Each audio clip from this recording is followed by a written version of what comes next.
일본 도쿄가 발칵 뒤집혔습니다. 토요타 가동률 12%, 혼다 8%, 닛산은 결국 0%. 단 72시간 만에 일본 자동차 산업 전체가 심장마비에 걸렸습니다. 원인은 지진이 아니었습니다. 미사일도 아니었습니다. 한국이었습니다. 한국이 배터리 공급을 멈춘 겁니다. 더 충격적인 건 그 다음입니다. 33년을 일본 경제산업성에서 한국을 결제해온 어떤 차관이 자기 손에 쥔 도장이 종이 쪼가리가 되는 순간을 직접 목격했습니다. 그가 입을 열었습니다. 시작에 앞서 좋아요와 구독을 눌러주시면 한국의 더 많은 이야기를 소개하는 데 큰 힘이 됩니다. 저는 다카하시 료스케 62세입니다. 일본 경제산업성 통상정책국에서 33년을 근무했습니다. 직책은 차관입니다. 한국으로 나가는 모든 첨단 소재의 수출 심사가 제 책상을 거쳤습니다. 제 손에는 검은 57 도장함이 하나 있었어요. 그 안에 결제 도장이 들어있었습니다. 33년간 저는 그 도장으로 한국의 운명을 결정한다고 믿었습니다. 그런데 2026년 어느 새벽, 그 믿음이 단 72시간 만에 무너졌습니다. 지금부터 그 이야기를 시작하겠습니다. 2026년 4월 어느 월요일 아침이었습니다. 도쿄 가스미 가세키의 경제산업성 청사 8층. 차관실 창문으로 막 떠오르는 햇살이 들어오고 있었어요. 저는 평소처럼 6시 정각에 출근해 있었습니다. 33년간 단 한 번도 어긴 적 없는 루틴이었죠. 비서가 가져다 준 따뜻한 녹차 한 잔, 책상 위에 가지런히 놓인 결제 서류들, 그리고 책상 오른쪽 끝에 있는 검은 57 도장함, 이 네 가지가 제 아침을 완성하는 풍경이었습니다. 저는 천천히 도장함을 손으로 쓸어봤어요. 표면이 매끄러웠습니다. 33년 동안 매일 만져온 그 감촉이 손바닥에 익숙했어요. 도장함은 제 아버지가 물려주신 거였습니다. 1965년에 통산성에서 한국 담당관으로 일하시던 아버지가 첫 결제 도장을 받으면서 함께 받았던 함이었죠. 그 안에 들어있는 도장은 제가 1993년에 처음 새겨 만든 거였습니다. 33년을 같이 한 도장이에요. 손잡이 부분이 살짝 닳아 있었지만 인면은 여전히 또렷했습니다. 그날 아침 저는 도장함을 열고 그 도장을 꺼냈어요. 아침마다 하는 의례 같은 거였습니다. 도장을 손에 쥐어보고 다시 함에 넣고 함을 닫았죠. 짧은 의식이었지만 그게 제 하루를 시작하는 방식이었어요. 33년간 단 한 번도 빼먹지 않았습니다. 그 도장을 쥘 때마다 저는 제가 누구인지 다시 한번 확인하는 기분이었어요. 일본 통상정책의 최전선에 서 있는 사람, 한국으로 나가는 모든 첨단 소재의 마지막 관문, 그게 제 자리였습니다. 여러분, 이 도장이 어떤 의미였는지 설명드릴게요. 한국이 반도체를 만들려면 세 가지 핵심 소재가 필요합니다. 불화수소, 포토레지스트, 폴리이미드. 일본이 세계 시장의 80%를 쥐고 있는 소재들이죠. 그 소재들이 한국으로 나가려면 반드시 제 책상을 거쳐야 했어요. 결제 도장 하나가 한국 반도체 산업 전체의 운명을 결정하는 거였습니다. 과장이 아닙니다. 글자 그대로의 사실이었어요. 그래서 저는 그 도장을 만질 때마다 묘한 권력감을 느꼈습니다. 솔직히 인정하겠습니다. 자부심이었어요. 특히 2019년 여름이 떠오릅니다. 그 해에 우리 정부가 한국의 핵심 소재 수출 규제를 결정했죠. 결제서가 제 책상 위에 올라온 그날을 저는 평생 잊지 못합니다. 손이 떨렸어요. 흥분 때문이었습니다. 저는 그 결제서에 도장을 쾅 찍었어요. 인주가 종이에 깊게 묻어났습니다. 한국이 우리 손바닥 위에 있다는 사실을 그 도장으로 증명한 순간이었죠. 제 부하 직원들이 그날 저녁 회식 자리에서 저에게 잔을 권했습니다. 차관님, 한국 산업이 7일도 못 버틸 겁니다. 그 말에 저는 웃으며 고개를 끄덕였어요. 당연하다고 생각했거든요. 그날 이후로 저는 한국이라는 나라를 더는 신경 쓰지 않게 됐습니다. 결정권이 우리한테 있었으니까요. 한국이 무얼 하든 우리가 도장 하나 안 찍으면 끝나는 거였어요. 손바닥 안에서 움직이는 작은 벌레 같은 존재, 그게 제가 본 한국이었습니다. 동료 차관들과 회의실에서 만날 때마다 우리는 같은 농담을 했어요. 한국이 또 뭘 한다고 발표했다더라? 7일 안에 무너질 텐데 뭘. 그렇게 웃었습니다. 33년간 그 농담은 한 번도 틀린 적이 없었어요. 그래서 우리는 더 자신만만했습니다. 아침 7시가 되자 비서가 들어와 그날 일정을 보고했어요. 오전 10시 통상정책 정례회의, 오후 2시 미국 무역대표부와의 화상회담, 오후 5시 자동차 산업협회장 면담. 평범한 월요일 일정이었습니다. 저는 고개를 끄덕이며 결제 서류를 펼쳤어요. 첫 번째 서류는 인도네시아 니켈 광산 협력안이었고 두 번째는 베트남 LNG 공급 계약서였죠. 도장을 꺼내 차분하게 결제했습니다. 쾅! 그 소리가 차관실에 울려 퍼졌어요. 저는 그 소리를 사랑했습니다. 권력의 소리였거든요. 창밖으로 도쿄 도심이 한눈에 들어왔습니다. 황궁의 짙은 녹음, 그 너머로 솟은 마루노우치의 고층 빌딩들, 멀리 도쿄타워의 붉은 철탑, 일본 경제의 심장부였어요. 저는 그 풍경을 바라보면서 차를 한 모금 마셨습니다. 따뜻했어요. 모든 것이 제자리에 있었습니다. 도장도 책상도 일정도 도쿄도 흔들림 없는 풍경이었죠. 그날 아침 저는 단 한 번도 의심하지 않았습니다. 이 풍경이 흔들릴 수 있다는 사실을요. 그리고 정확히 그 의심하지 않은 마음 때문에 저는 다음 새벽에 인생 최대의 충격을 맞게 됩니다. 새벽 5시 17분이었습니다. 머리맡 휴대폰이 미친 듯이 진동했어요. 저는 더듬더듬 손을 뻗어 전화를 받았습니다. 화면을 보니 오카다 비서관이었어요. 30년 부하 직원이었습니다. 새벽에 이 사람이 직접 전화를 거는 건 1년에 한 번 있을까 말까였어요. 수화기 너머로 오카다의 숨소리가 거칠게 들려왔습니다. 평소에 그가 아니었어요. 차관님, 일어나셨습니까? 그가 첫 마디를 떼는데 한참이 걸렸습니다. 저는 침대에서 몸을 일으켰어요. 시계를 다시 봤습니다. 5시 18분이었어요. 오카다, 무슨 일이야? 그가 잠시 침묵했어요. 그리고 짧게 말했습니다. 차관님, 도요타가 멈췄습니다. 저는 한 번에 이해하지 못했어요. 도요타가 멈췄다니 무슨 소리야? 라인 한두 개 멈춘 거 가지고 새벽에 전화하는 거야. 저는 짜증이 섞인 목소리로 답했습니다. 그런데 오카다의 다음 말이 저를 얼어붙게 했어요. 전 라인입니다, 차관님. 도요타 전 라인 정지입니다. 혼다도 닛산도요. 일본 자동차 산업 전체가 멈췄습니다. 저는 침대에서 벌떡 일어났어요. 오타 아니야. 다시 확인해. 그게 제 첫 반응이었습니다. 그럴 리가 없었거든요. 도요타 전 라인 정지라는 단어 자체가 제 머릿속에 들어오지 않았어요. 그건 제 2차 세계대전 패전 직후에나 일어났던 일이었습니다. 80년 동안 멈춘 적 없는 라인이에요. 그게 어떻게 한 새벽에 멈춘다는 겁니까? 오카다의 목소리가 더 낮아졌어요. 차관님, 저도 3번 확인했습니다. 도요타 본사 구매본부장이 직접 통산성에 신고를 넣었어요.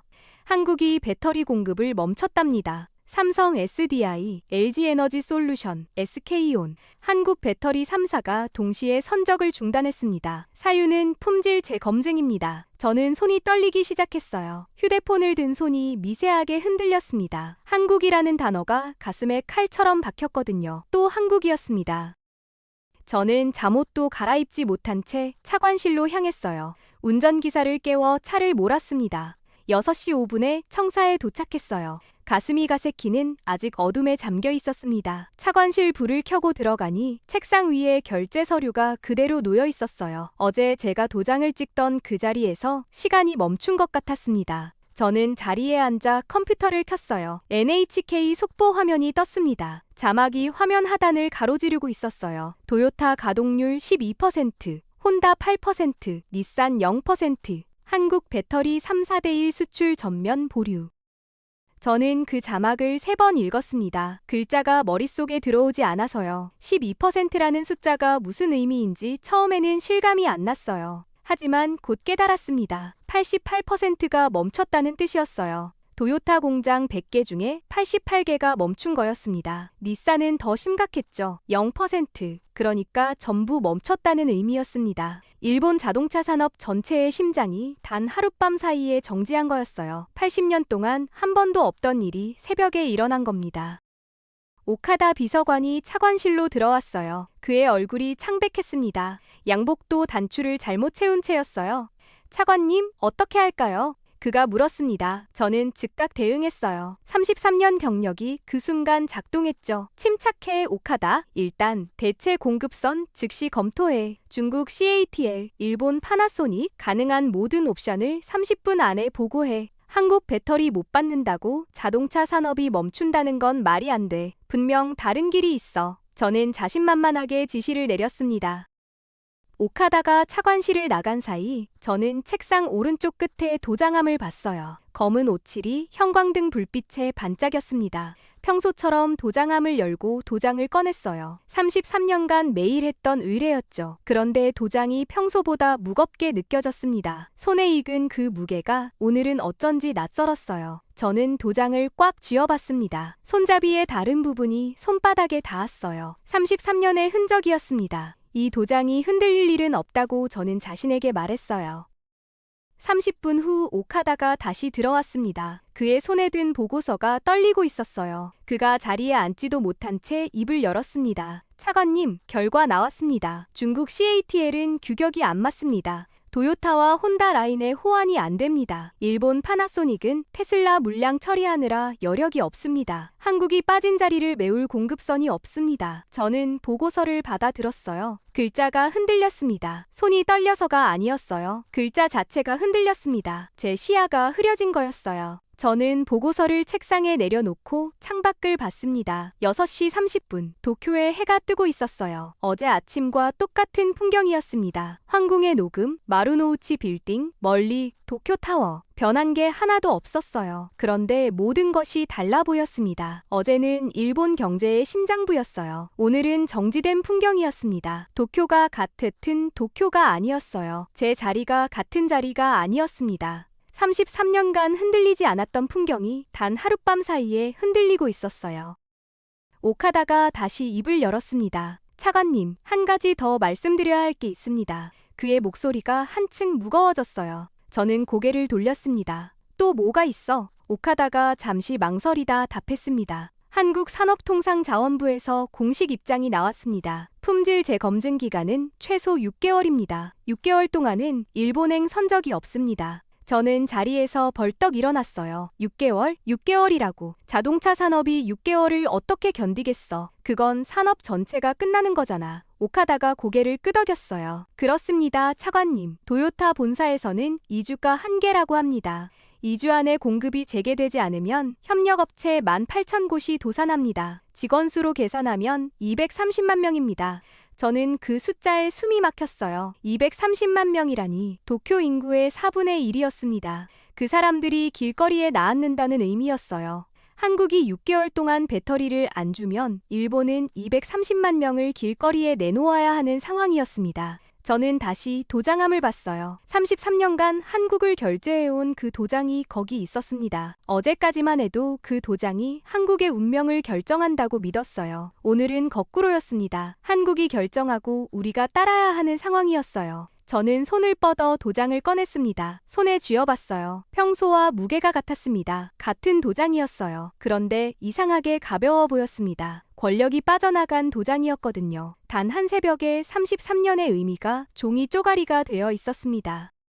오카다가 조심스럽게 물었어요. 차관님, 9시 긴급회의 소집할까요? 모든 국장급 이상 호출하겠습니다. 저는 고개를 끄덕였습니다. 그래, 9시, 아니 8시 30분으로 잡아. 1시간이라도 빨리 모여야 해. 오카다가 차관실을 나갔어요. 저는 혼자 남았습니다. 책상 위 보고서, 화면 속 NHK 속보 자막, 손에 쥔 도장, 세 가지가 한 시야에 들어왔어요. 그제야 저는 깨달았습니다. 한국이 우리 손바닥 위에 있다는 게 33년간의 착각이었다는 사실을요. 우리가 한국 손바닥 위에 있었던 겁니다. 그것도 아주 오랫동안요. 창밖에서 해가 완전히 떠올랐습니다. 햇살이 차관실 안으로 들어왔어요. 어제와 똑같은 햇살이었습니다. 그런데 그 햇살이 도장 위에 떨어지는 모습을 보면서 저는 처음으로 두려움을 느꼈어요. 33년간 단 한 번도 두려워한 적 없는 도장이었습니다. 그 도장이 오늘 처음으로 무서웠어요. 8시 30분 회의가 다가오고 있었습니다. 저는 회의실에서 무슨 말을 해야 할지 알 수 없었어요. 한국 따위가 우리를 협박한다고요. 그런 말이 머릿속에서 맴돌았습니다. 하지만 그 말을 하기에는 이미 손에 쥔 도장이 너무 가벼웠습니다. 8시 30분 경제산업성 8층 대회의실에 12명이 모였습니다. 통상정책국장 모리타, 자동차 산업과장 야마자키, 산업기술환경국장 이토, 무역경제협력국장 사이토, 그 외 부국장급 인사들 7명. 일본 통상 정책의 핵심 인물들이 한자리에 다 모인 거였어요. 회의실 가운데 긴 마호가니 테이블이 놓여 있었고 그 위에 결제용 도장 받침대가 있었습니다. 저는 상석에 앉아 도장을 받침대 위에 올려놓았어요. 33년간 회의를 시작할 때마다 하던 의례였습니다. 도장이 받침대에 닿는 소리가 회의실에 울렸어요. 다른 때 같으면 권위의 소리였을 텐데 그날은 어딘가 비어있는 소리였습니다. 먼저 통상정책국장 모리타가 입을 열었어요. 그는 60대 후반의 베테랑이었습니다. 한국에 대해서는 누구보다 강경한 입장을 가진 사람이었어요. 그가 서류를 펼치며 말했습니다. 차관님, 결론부터 말씀드리겠습니다. 한국 따위가 우리를 협박한다고요? 말도 안 됩니다. 7일 안에 한국이 먼저 무릎을 꿇을 겁니다. 한국 외환 보유고가 4천억 달러밖에 안 됩니다. 우리 절반도 안도 않는 수준이에요. 배터리 수출 끊으면 자기네 경제부터 박살납니다. 그가 자신만만하게 말했어요. 회의실의 분위기가 한순간에 바뀌었습니다. 다른 임원들이 고개를 끄덕였어요. 야마자키 자동차 산업과장이 그 말을 받았습니다. 그도 50대 중반의 강경파였어요. 모리타 국장 말씀에 동의합니다. 그가 손에 든 보고서를 펼쳤어요. 한국 배터리 3사 매출 구성 분석 결과입니다. 일본 시장이 차지하는 비중이 23%입니다. 차관님, 23%예요. 한국 배터리 회사들은 일본 시장 없이는 못 버팁니다. 6개월 못 갈 거예요. 3개월이면 자기네가 먼저 와서 빌 겁니다. 그가 회의실을 둘러보며 말했어요. 임원들 사이에서 웃음이 새어나왔습니다. 누군가 작게 중얼거렸어요. 한국 애들이 또 분수를 모르네. 저는 그 웃음소리를 들으면서 묘한 안도감을 느꼈습니다. 솔직히 인정하겠어요. 새벽부터 떨리던 손이 진정되기 시작했거든요. 그래, 33년 동안 한 번도 틀린 적 없는 공식이었어요. 한국이 발버둥 치다가 결국 우리한테 와서 무릎을 꿇는다. 2019년에도 그랬고 그 전에도 그랬습니다. 저는 도장을 다시 손에 쥐었어요. 무게가 평소처럼 느껴졌습니다. 권력이 돌아온 것 같았어요. 저는 회의실을 향해 입을 열었습니다. 좋아, 모리타 국장 말이 맞아. 한국이 칠리를 못 버틸 거야. 우리가 먼저 흔들리면 안 돼. 추가 압박안을 검토하지. 산업기술환경국장 이토가 손을 들었어요. 그는 60대 초반이었습니다. 한국 반도체 소재를 33년간 직접 관리해온 인물이었어요. 그가 말했습니다. 차관님, 좋은 생각이 있습니다. 폴리이미드 추가 규제, 그리고 EUV 노광 장비 부품에 대한 사전 허가제 도입을 제안합니다. 한국이 칼을 들었으면 우리도 칼을 들어야죠. 게다가 우리 칼이 더 큽니다. 한국 반도체가 우리 소재 없으면 24시간 안에 멈춥니다. 자동차는 6개월 가지만 반도체는 하루도 못 갑니다. 그가 자신감 있게 결론을 내렸어요. 회의실에서 박수가 나왔습니다. 저는 이토의 제안에 고개를 끄덕였어요. 좋아, 추가 규제안 즉시 작성해. 오늘 오후까지 결제서 올려. 도장 찍어줄 테니까. 이토가 만족스러운 표정으로 자리에 앉았습니다. 회의실 분위기가 완전히 달라졌어요. 새벽의 충격은 사라졌고 평소의 자신감이 돌아왔습니다. 한국 따위에게 흔들렸던 게 부끄러울 정도였어요. 모리타가 다시 말했습니다. 차관님, 그리고 한 가지 더 있습니다. 지금 NHK에서는 일본 자동차 산업이 위기라고 보도하고 있는데 이건 한국이 의도한 심리전입니다. 우리가 흔들리는 모습을 보여주면 안 됩니다. 보도 통제 검토해야 합니다. 저는 그 말도 받아들였어요. 좋아, 그것도 검토해. 회의실 임원들이 한 명씩 발언을 이어갔습니다. 다들 비슷한 톤이었어요. 한국이 GDP가 우리 도쿄도 하나만도 못한 나라라느니, 한국 산업이 결국 일본 부품 없으면 못 돌아간다느니, 한국 정치인들이 표 얻으려고 무리수 두는 거라느니, 그런 말들이었습니다. 회의실에 어떤 도취감이 흘렀어요. 우리가 진짜 강자라는 느낌이었습니다. 그 자리에 모인 12명은 일본 제조업 전성기를 직접 만든 세대였어요. 1980년대 일본 GDP가 미국을 넘어설 거라고 모두가 믿었던 그 시절을 기억하는 사람들이었습니다. 야마자키가 한 번 더 입을 열었어요. 차관님, 솔직히 말씀드리면 저는 한국이라는 나라가 어떻게 우리를 따라잡았다는 소리가 나오는지 이해가 안 갑니다. 우리가 가르쳐준 거 아닙니까? 1970년대에 우리가 기술 전수해줬고 1980년대에 우리가 시장 열어줬고 1990년대에 우리가 부품 공급해줬어요. 한국이 지금 가진 게 다 우리한테서 나온 겁니다. 그런데 그 제자가 스승을 협박한다고요. 이건 배은망덕입니다. 그가 마지막에 던진 단어가 회의실에 무겁게 떨어졌어요. 배은망덕. 임원들이 일제히 고개를 끄덕였습니다. 저도 그 말에 동의했습니다. 그래, 야마자키 말이 맞아. 우리가 가르친 제자가 스승을 향해 칼을 든 거야. 이건 단순한 무역 분쟁이 아니야. 동양 질서의 문제야. 일본이 동아시아의 맏형이라는 자리, 그게 흔들리면 안 돼. 한국이 분수를 모르고 있어. 분수를 모를 때는 가르쳐야지. 회의실이 다시 박수로 가득 찼어요. 분위기가 완전히 우리 쪽으로 기울었습니다. 추가 규제안, 보도 통제, 외교적 압박, 세 가지 카드를 다 쓰기로 결정한 거였어요. 한국이 일주일 안에 항복할 거라는 시나리오에 모두가 합의했습니다. 회의가 거의 마무리될 즈음이었어요. 저는 자리에서 일어나 회의록 사인을 위해 도장을 들었습니다. 그때 회의실 문이 열렸어요. 한 사람이 들어왔습니다. 모두가 그쪽을 봤어요. 50대 후반의 여성이었습니다.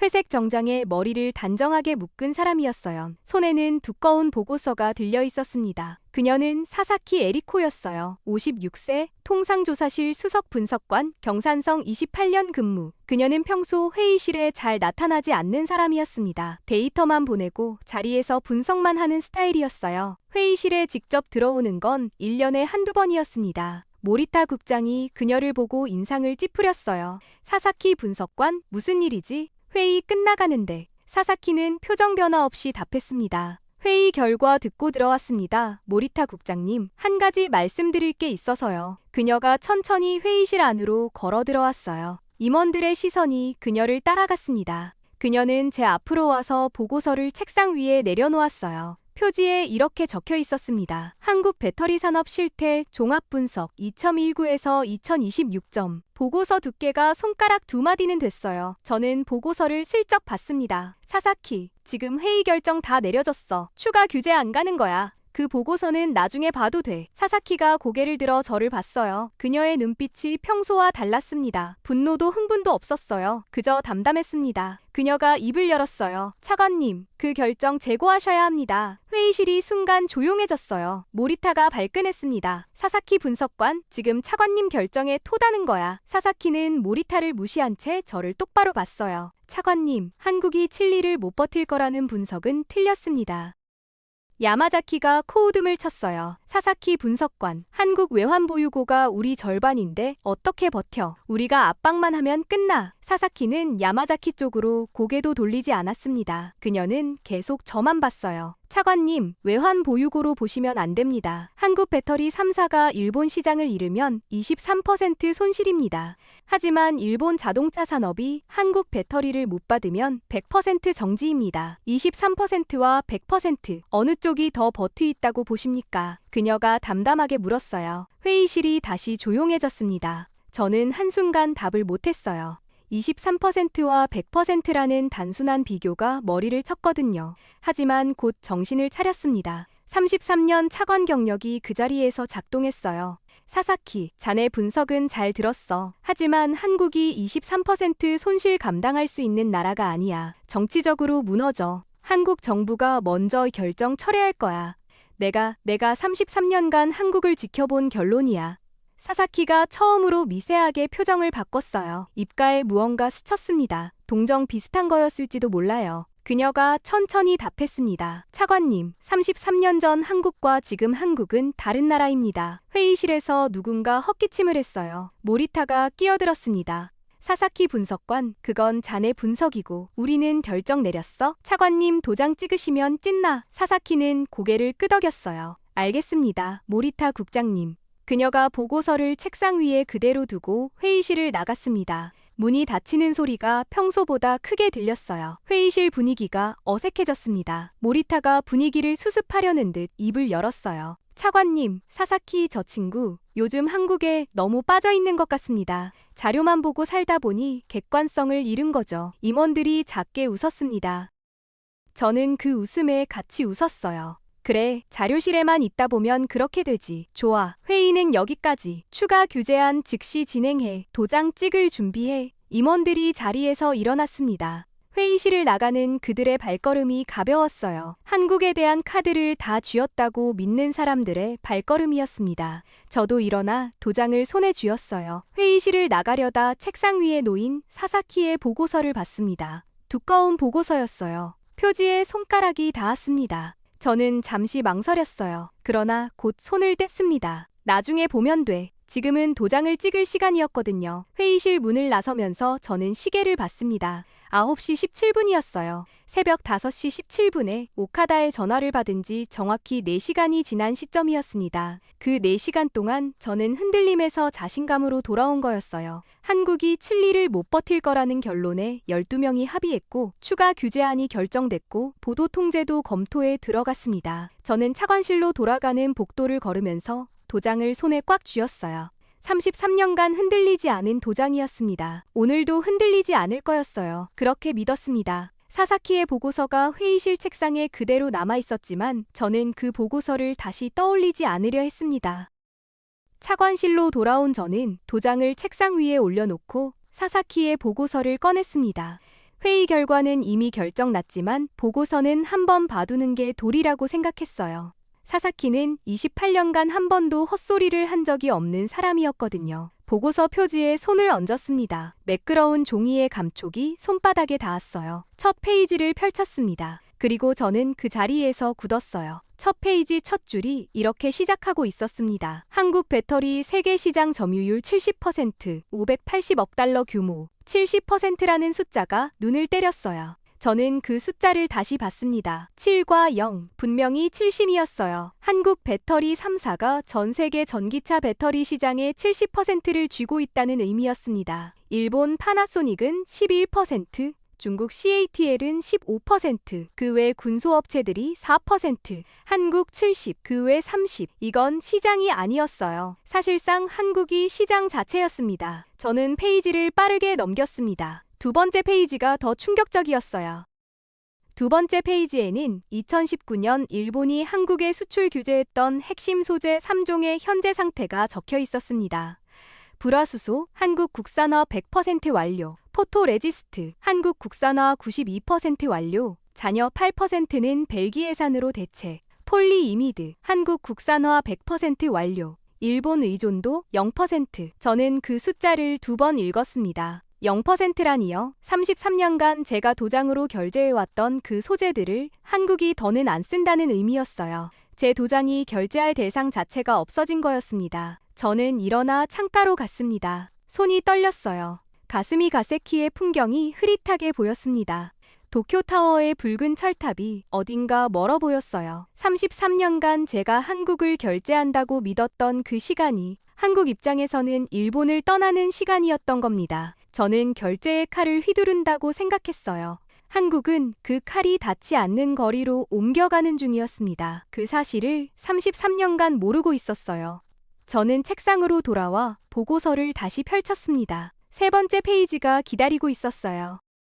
세 번째 페이지 제목이 이랬습니다. 한국이 일본에 수출하는 핵심 소재 27종 의존도 분석. 저는 그 제목을 보고 한 번에 이해를 못했어요. 한국이 일본에 수출한다고요? 우리가 한국에 수출하는 게 아니고요. 페이지를 펼치니 표가 있었습니다. 자동차용 배터리 셀 의존도 70%, 디스플레이용 OLED 소재 65%, 반도체 후공정 패키징 소재 58%, 5G 통신 부품 53%, 의료기기 정밀 센서 47%, 27종 평균 의존도 60%. 저는 표를 보면서 다리에 힘이 풀렸어요. 33년간 저는 일본이 한국의 의존도를 만들어 놓고 있는 줄 알았습니다. 사실은 거꾸로였어요. 한국이 일본의 의존도를 만들어 놓고 있었던 겁니다.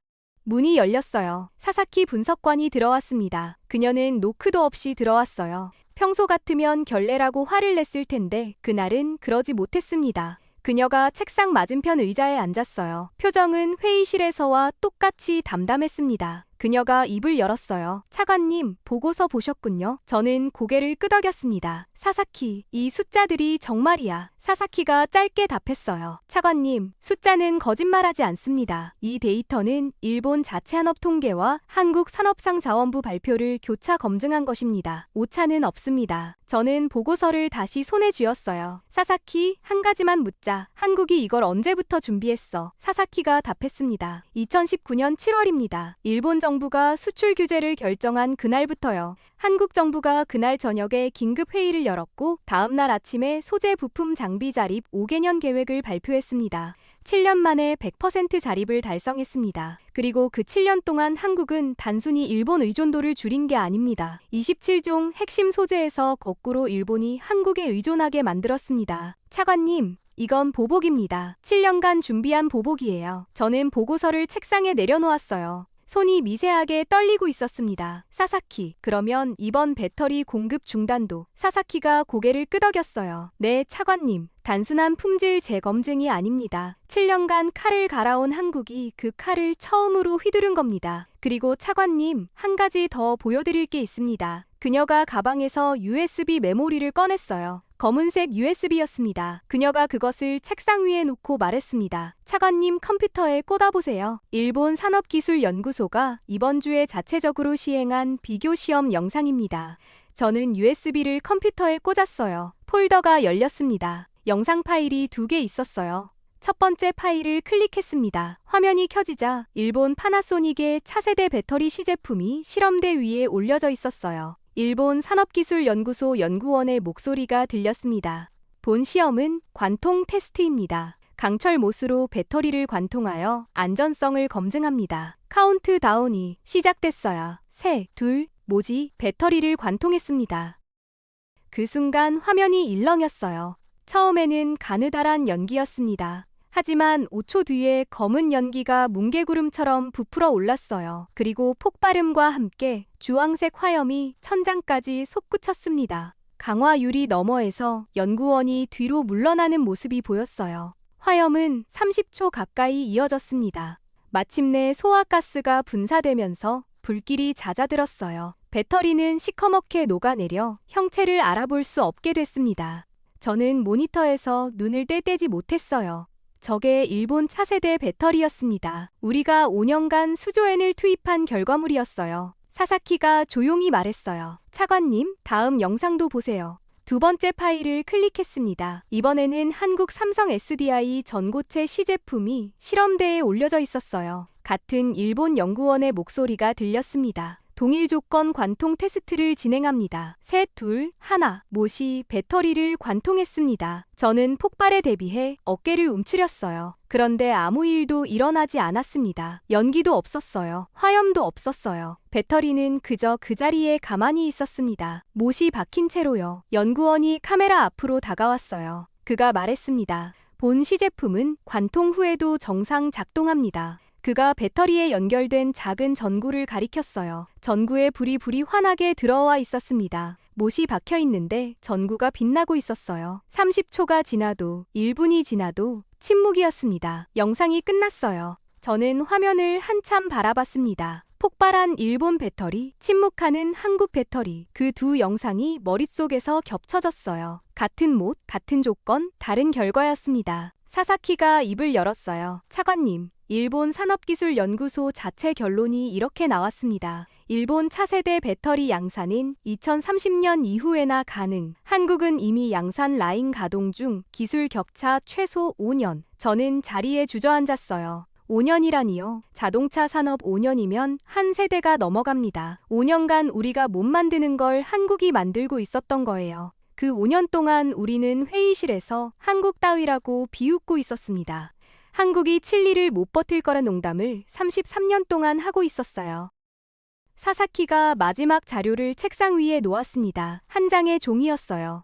거기에는 한국이 전고체 배터리에 투자한 금액이 적혀 있었습니다. 2017년부터 2026년까지 9년간 17조 원. 일본이 같은 기간 하이브리드에 투자한 금액은 28조 원이었어요. 일본 돈으로 한국이 우리의 절반 정도 투자한 거였습니다.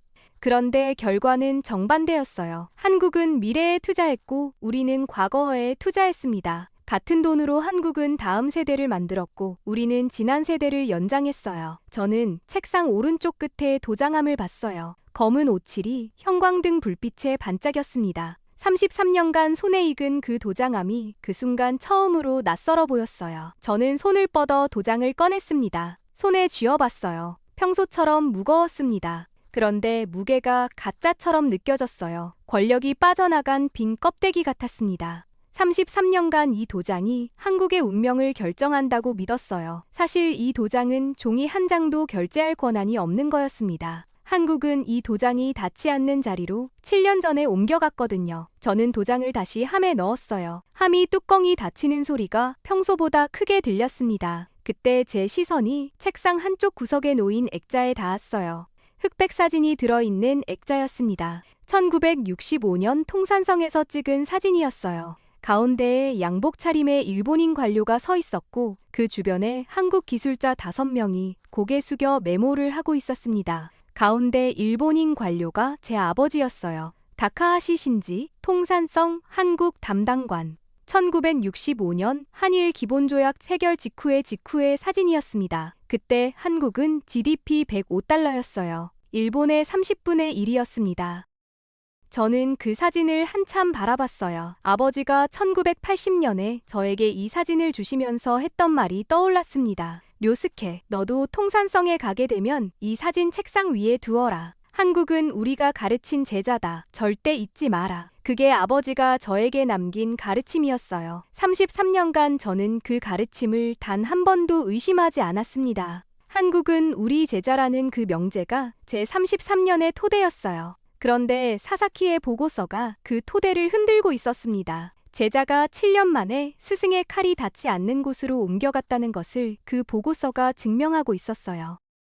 저는 사진 속 아버지를 다시 봤습니다. 1965년 아버지의 표정이 자신만만했어요. 60년 전이었습니다. 60년이라는 시간이 흐르는 동안 한국은 한 번도 멈추지 않았던 거예요. 우리가 1980년대에 세계 2위 경제대국이 됐을 때 한국은 1만 달러를 막 넘겼습니다. 우리가 1990년대 거품이 꺼지면서 잃어버린 10년에 빠졌을 때 한국은 IMF를 견뎌내며 반도체와 자동차로 일어섰어요. 우리가 2000년대 하이브리드에 만족하고 있을 때 한국은 전기차와 배터리로 미래를 준비했습니다. 우리가 2019년 한국의 칼을 휘두를 때 한국은 그 칼을 안 쓰는 세상을 만들기 시작했어요. 사사키가 조용히 말했습니다. 차관님, 우리가 칼을 휘둘렀던 그 7년 동안 한국은 칼을 만드는 법을 배운 게 아닙니다. 칼이 필요 없는 세상을 만들었습니다. 그녀의 그 한마디가 가슴에 박혔어요. 칼이 필요 없는 세상. 우리는 33년간 칼을 휘두르는 법만 연구했습니다. 한국에게 어떻게 압박을 가할지, 어떤 소재를 막을지, 어느 시점에 도장을 찍을지. 그 33년 동안 한국은 우리 칼이 의미 없는 세상을 묵묵히 만들고 있었던 겁니다. 지금 그 세상이 완성된 거예요. 저는 사사키를 봤어요. 사사키, 그러면 우리가 어떻게 해야 하지? 사사키가 처음으로 미세하게 표정을 바꿨습니다. 동정 같기도 하고 안타까움 같기도 한 표정이었어요. 그녀가 답했습니다. 차관님, 솔직히 말씀드리면 지금 우리가 할 수 있는 건 한 가지밖에 없습니다. 한국에 가서 사과하는 것입니다. 33년 만에 처음으로요. 저는 그 말을 듣고 입을 열지 못했어요. 사사키가 자리에서 일어났습니다. 그녀가 마지막으로 한마디를 남겼어요. 차관님, 9시 회의에서 결정된 추가 규제안 도장 찍지 마세요. 그 도장 찍는 순간 우리는 더 깊이 빠집니다. 사사키가 차관실을 나갔습니다. 저는 혼자 남았어요. 책상 위에는 사사키의 보고서, 컴퓨터 화면 속 정지된 영상, 그리고 검은 오칠 도장 항함이 있었습니다. 시계를 봤어요. 11시 47분이었습니다. 새벽 5시 17분에 오카다의 전화를 받은 지 6시간 30분이 지난 시점이었어요. 그 6시간 30분 동안 저는 33년의 자부심을 다 잃었습니다. 도장은 책상 위에 그대로 있었어요. 33년간 한 번도 떨어진 적 없던 그 도장이 그날 처음으로 손이 닿지 않는 거리에 있는 것처럼 느껴졌습니다. 저는 그 도장을 한참 바라봤어요. 그리고 한 가지를 깨달았습니다. 이 도장은 더 이상 권력이 아니라는 사실을요.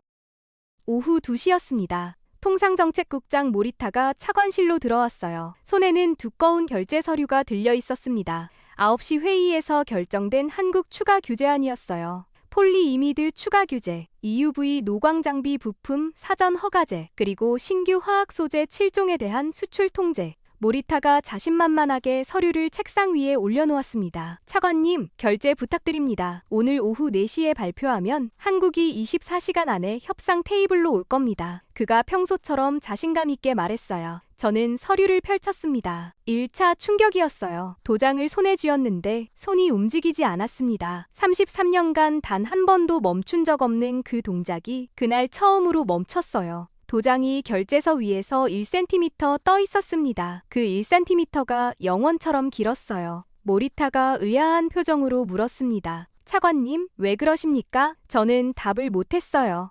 그때 차관실 문이 다시 열렸습니다. 사사키 분석관이 들어왔어요. 그녀가 도장과 결제서 사이에 그 1cm를 봤습니다. 그리고 짧게 말했어요. 차관님, 그 도장 찍으셔도 의미 없습니다. 모리타가 발끈했어요. 사사키 분석관, 또 자네야. 차관님 결제에 무슨 소리야. 사사키는 모리타를 무시했습니다. 차관님, 한국은 이미 그 7종 소재까지 100% 자급 가능합니다. 도장 찍으시면 한국이 비웃고 끝납니다. 한국은 그 도장이 닿을 거리밖에 있습니다. 7년 전부터요. 모리타가 얼굴이 빨개진 채 굳었어요. 저는 손에 쥔 도장을 책상 위에 내려놓았습니다. 33년 만에 처음으로 결제서 위에 도장을 찍지 않은 순간이었어요. 모리타 국장, 안건 보류해. 모리타가 결제서를 들고 차관실을 나갔습니다. 문이 닫히는 소리가 평소보다 무거웠어요. 오후 3시 30분, 외무성에서 긴급 공문이 도착했습니다. 한국산업통상자원부 명의의 공식 문서였어요. 봉투를 뜯는 손이 떨렸습니다. 안에 든 종이 한 장에 7줄이 적혀 있었어요. 일본 자동차사 배터리 공급 재개 조건. 첫째, 2019년 일본 정부의 한국 핵심 소재 수출 규제에 대한 공식 사과. 둘째, 향후 5년간 한국에 대한 핵심 소재 수출 제한, 일체 금지 보증. 셋째, 일본이 한국에서 수입하는 27종 핵심 소재의 가격 결정권은 한국이 보유. 넷째, 본 조건에 대한 일본 정부 책임자의 직접 서명. 책임자 명, 경제산업성 차관 다카하시 료스케. 2차 충격이었어요. 제 이름이 그 문서 마지막 줄에 적혀 있었습니다. 33년간 한국을 결제해온 저에게 한국이 직접 서명을 요구한 거였어요. 저는 종이를 책상에 내려놓았습니다. 손이 후들거리고 있었어요. 사사키, 이거 항복 문서야. 사사키가 짧게 답했습니다. 네, 차관님, 항복 문서입니다. 저는 종이를 다시 봤어요. 그 7줄이 33년의 무게를 압축하고 있었습니다. 한국이 7년간 칼을 갈았다면 그 칼끝이 가리키는 사람이 저였던 거예요. 2019년에 도장을 휘두른 사람이 저였으니까요. 한국은 그 사람의 서명을 원하고 있었습니다. 전화벨이 울렸어요. 총리실이었습니다. 저는 수화기를 들었어요. 총리 비서실장의 목소리가 들렸습니다. 다카하시 차관, 총리께서 즉시 호출하십니다. 30분 안에 도착하세요. 저는 전화를 끊고 외투를 챙겼어요. 사사키가 자리에서 일어나며 말했습니다. 차관님 다녀오십시오. 저는 그녀를 봤어요.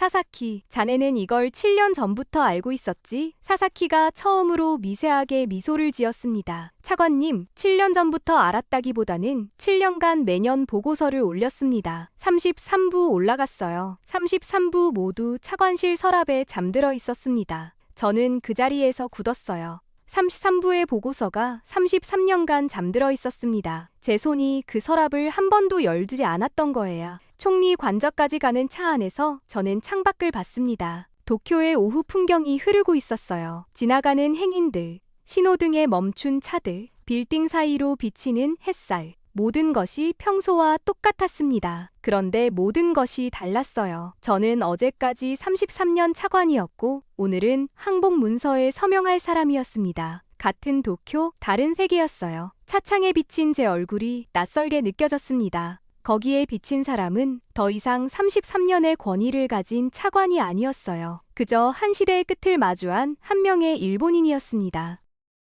총리실에 도착하니 총리가 직접 저를 맞이했어요. 그의 표정이 굳어 있었습니다. 다카하시 차관, 한국 측 조건은 받지. 저는 고개를 끄덕였어요. 네, 총리님. 총리가 말했습니다. 자네가 직접 서울에 가게. 내일 첫 비행기로. 한국산업통상자원부 차관과 만나서 그 문서에 서명하고 와. 일본 정부의 공식 사과는 다음 주에 발표하겠네. 자네는 이번 일의 시작점이었어. 끝점도 자네가 마무리해야 해. 저는 답했어요. 알겠습니다, 총리님. 총리가 마지막으로 한마디를 남겼습니다. 다카하시, 33년 잘 봉사했네. 그게 그가 저에게 남긴 마지막 말이었어요. 다음 날 새벽 6시, 저는 하네다 공항에서 서울행 비행기에 올랐습니다. 비즈니스 클래스의 좌석이 평소보다 좁게 느껴졌어요. 가방 안에는 사사키의 보고서, 한국 측 항복 문서, 그리고 검은 57 도장함이 들어 있었습니다. 저는 도장함을 손에 쥐었어요. 33년간 책상을 떠난 적 없는 도장함이었습니다. 그 도장함이 처음으로 도쿄를 떠나 서울로 가고 있었어요. 비행기가 이륙했습니다. 창밖으로 도쿄가 멀어졌어요. 가스미가세키의 청사 건물도 멀어졌습니다. 그 건물 안 8층에 있던 제 차관실, 책상 위 도장함, 33년의 풍경이 한꺼번에 멀어지고 있었어요. 3차 충격은 인천공항에 도착하면서 시작됐습니다. 비행기가 활주로에 닿는 순간 창밖으로 인천공항이 들어왔어요.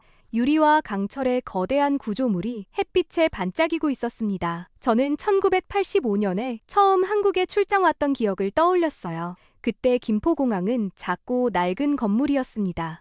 일본 나리타 공항의 절반도 안 되는 규모였어요. 한국 직원이 일본어로 어색하게 안내해줬던 기억이 났습니다. 41년 만이었어요. 그 41년 사이에 한국은 공항부터 다른 나라가 되어 있었습니다. 인천공항 안에 들어서니 천장이 끝없이 높았어요. 바닥은 거울처럼 반짝였고 안내 로봇이 일본어로 인사를 건넸습니다.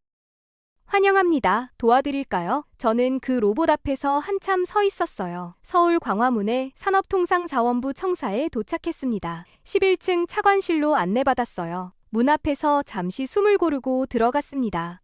한국산업통상자원부 차관 김도진이 저를 맞이했어요. 50대 후반의 남자였습니다. 그가 일본어로 인사했어요. 다카하시 차관님, 먼 길 오셨습니다. 그의 일본어가 자연스러웠습니다. 우리는 회의실에 마주 앉았어요. 김 차관 옆에는 한국 측 실무진 5명이 앉아 있었습니다. 회의실 분위기는 차분했어요. 승자의 오만함도 패자에 대한 조롱도 없었습니다. 그저 일이 처리되어야 한다는 분위기였어요. 그게 더 무거웠습니다. 김 차관이 먼저 입을 열었어요. 다카하시 차관님, 33년 경력의 차관이 직접 오셨네요. 일본 정부의 진정성에 감사드립니다. 저는 답했습니다. 김 차관님, 이번 사태에 대해 일본 경제산업성을 대표해 사과드립니다. 그 말이 입에서 나오는데 33년이 걸렸어요. 김 차관이 고개를 끄덕였습니다. 그가 잠시 침묵하다가 물었어요. 다카하시 차관님, 한 가지 여쭤봐도 되겠습니까? 7년 전 2019년 그 결제 도장을 찍을 때 후회되십니까?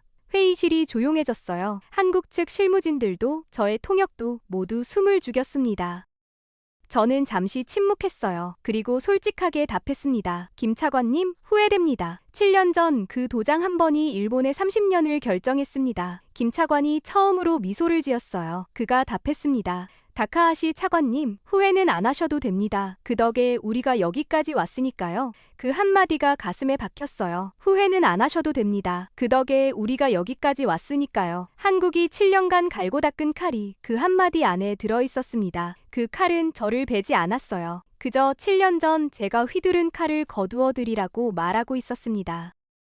김 차관이 서류를 꺼냈어요. 다카하시 차관님, 서명 부탁드립니다. 저는 가방에서 도장함을 꺼냈습니다. 검은 오칠이 회의실 형광등 불빛에 반짝였어요. 33년간 도쿄를 떠난 적 없는 도장함이 서울 회의실 책상 위에 놓였습니다. 저는 도장함을 열었어요. 도장이 거기 있었습니다. 33년간 한국을 결제해온 그 도장이었어요. 저는 도장을 손에 쥐었습니다. 마지막 한 번이었어요. 33년의 무게가 그 한순간에 압축됐습니다. 저는 서류 위에 도장을 찍었어요. 쾅! 그 소리가 회의실에 울렸습니다. 33년 만에 처음으로 일본 도장이 한국 서류 위에 찍힌 거였어요. 도장을 들어올리니 종이에 인주가 붉게 묻어 있었어요. 33년간 제가 한국 결제서에 찍어왔던 그 인주였습니다. 그런데 이번에는 한국이 만든 서류 위에 찍힌 거였어요. 같은 도장, 같은 인주, 정반대의 의미였습니다. 33년 동안 저는 도장으로 한국을 결제한다고 믿었습니다. 마지막 도장은 한국이 저를 결제하는 도장이었어요. 김 차관이 서류를 받아들고 한번 확인하고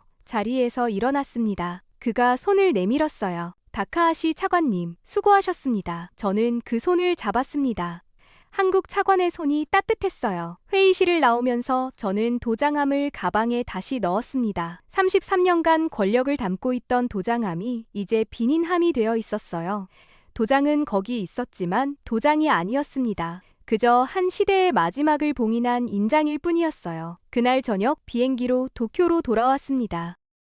도쿄로 돌아온 다음 날 새벽이었습니다.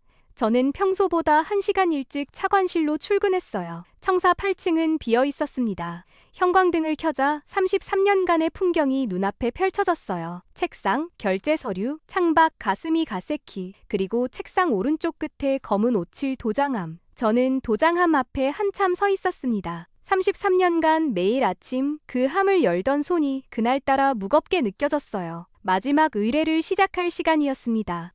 저는 도장함을 열었어요. 도장이 거기 있었습니다. 33년간 다른 손잡이, 인주가 살짝 묻어있는 인면. 저는 그 도장을 손에 쥐었어요. 평소처럼 무거웠습니다. 그런데 이번에는 그 무게가 슬프게 느껴졌어요. 33년간 한국을 결제했다고 믿었던 도장이 사실은 한국이 떠나는 것을 결제하지 못한 도장이었거든요. 저는 도장을 함에 다시 넣었습니다. 그리고 책상 서랍 가장 깊은 곳을 열었어요. 그 안에 도장함을 넣고 서랍을 잠갔습니다. 33년의 의뢰가 그렇게 끝났어요. 책상 위에 사임서 한 장을 올렸습니다. 어제 비행기 안에서 미리 써둔 것이었어요. 저는 펜을 들었습니다. 33년간 도장으로 결제해왔던 사람이 마지막 결제를 펜으로 하는 것이 어울린다고 생각했거든요. 사임서 마지막 줄에 제 이름을 적었습니다. 다카하시 료스케. 33년 차관 경력의 마지막 서명이었어요. 펜을 내려놓는데 사사키 분석관이 차관실로 들어왔습니다. 그녀가 사임서를 한번 보고 짧게 답했어요. 차관님, 33년간 수고하셨습니다. 저는 책상 한쪽에 놓인 흑백 사진을 봤어요. 1965년 통산성에서 찍은 사진. 가운데 양복 차림의 아버지, 주변에 고개 숙인 한국 기술자 5명. 60년 전 사진이었습니다. 저는 사진 속 아버지에게 말을 걸었어요. 아버님, 33년간 저는 아버님 가르침을 따랐습니다. 한국이 우리 제자라는 그 명제를 단 한 번도 의심하지 않았어요. 그런데 60년이 지난 오늘 저는 다른 답을 가져갑니다. 우리가 가르쳤다고 믿었던 그들에게 이제 우리가 배워야 합니다. 그게 33년 차관 자리의 마지막 깨달음이었어요. 여러분, 저는 33년간 거대한 착각 속에 살아왔습니다. 한국을 결제하는 것이 권력이라고 믿었어요. 한국이 우리 손바닥 위에 있다고 믿었습니다. 33년 동안 단 한 번도 그 믿음을 의심하지 않았어요. 그런데 단 72시간 만에 그 믿음이 무너졌습니다. 무너진 자리에 보인 것은 무엇이었을까요? 그것은 한국 기술의 승리도, 한국 자본의 승리도 아니었습니다. 70년간 묵묵히 선 사람들의 승리였어요. 1960년대에 가난했던 나라가 1970년대에 우리 공장에서 메모하던 사람들이 1990년대 IMF를 견뎌낸 사람들이 한 세대씩 일어선 결과가 오늘이었습니다. 그분들은 단 한 번도 우리를 향해 칼을 갈지 않았습니다. 그저 묵묵히 자기 일을 했어요. 우리가 1980년대에 세계 2위 경제의 대국이 됐다고 자만할 때 그분들은 1만 달러를 막 넘기며 다음 1만 달러를 준비하고 있었습니다. 우리가 잃어버린 30년에 빠져 있을 때 그분들은 반도체와 자동차로 일어섰어요. 우리가 2019년에 칼을 휘두를 때 그분들은 그 칼이 닿지 않는 미래를 만들기 시작했습니다. 우리가 도장을 찍을 때 그분들은 미래를 찍고 있었던 거예요. 지금 이 영상을 보고 계신 한국의 시청자 여러분께 한마디 드리고 싶습니다. 여러분의 부모님, 할아버님, 할머님이 70년간 만들어 오신 그 결과를 저는 직접 봤습니다. 인천공항의 거대한 유리천장, 천안공장의 24시간 꺼지지 않는 불빛, 그리고 한국 차관의 따뜻한 손. 그 모든 것이 누군가의 땀이 쌓인 결과였어요. 33년간 한국을 얕본 일본인이 마지막으로 드리는 인사는 이것입니다. 묵묵히 일해오신 모든 한국분들께 진심으로 경의를 표합니다. 우리가 도장을 찍을 때 여러분은 미래를 찍고 있었습니다. 지금까지 일본 경제산업성 차관 다카하시 료스케가 33년간 한국을 결제해왔다 무너진 충격적인 이야기였습니다. 대한민국 배터리 산업의 저력이 더 많은 분들께 알려질 수 있도록 이 영상을 널리 공유해주세요. 구독과 좋아요도 부탁드립니다. 지금까지 정담 채널이었습니다. 감사합니다.